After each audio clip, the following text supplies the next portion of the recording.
Boxing update tayo mga bro. Pero bago ang lahat, huwag mong kalimutang mag-subscribe at i-like at i-click ang notification bell button para laging updated sa ating mga video. Mga bro, binisita ko ang ating kababayan na si legendary Manny Pacquiao sa isang unified lightweight champion and current WBO Ring Magazine Junior welterweight champion Eufimo Lopez. At sumama pa ito sa kanyang training ni Manny Pacquiao at nagpasign ng autograph sa kanyang sapatos kay former Earth Division champion Manny Pacquiao.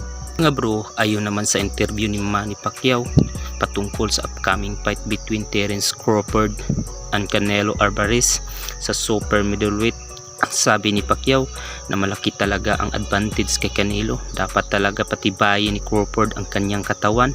Sabi pa ni Pacquiao mga bro na importante talaga ang speed at power. Dapat nakaprepare itong si Crawford sa kanyang mga teknik at bumato ito ng suntok ng tamang timing para tumama ito.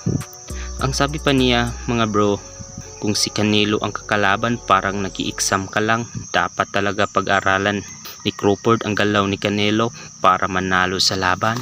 Alam naman natin mga bro na sa buwan ng September gaganapin ang laban Canelo at Crawford. Ayon sa kanilang conference mga bro, sinabi ni Crawford na iuwi niya ang mga titulo ni Canelo. Pero ayon naman ni Canelo, hindi daw mag-alala ang kanyang mga kababayan dahil siya daw ang mananalo sa laban nila. Kaya aabangan na lang natin bro, ngayong September na gaganapin ang kanilang laban. Mga bro, panalo po si Deontay Wilder kahapon via 7 rounds stoppage kontra sa isang American boxer na si Tyrell Herndon. Mabanti na ang record ni Wilder sa 44 wins, 4 losses at 1 draw at 44 KOs, habang si Tyrell naman bumagsak ang kanyang records, 24 wins, 6 losses at 15 KOs.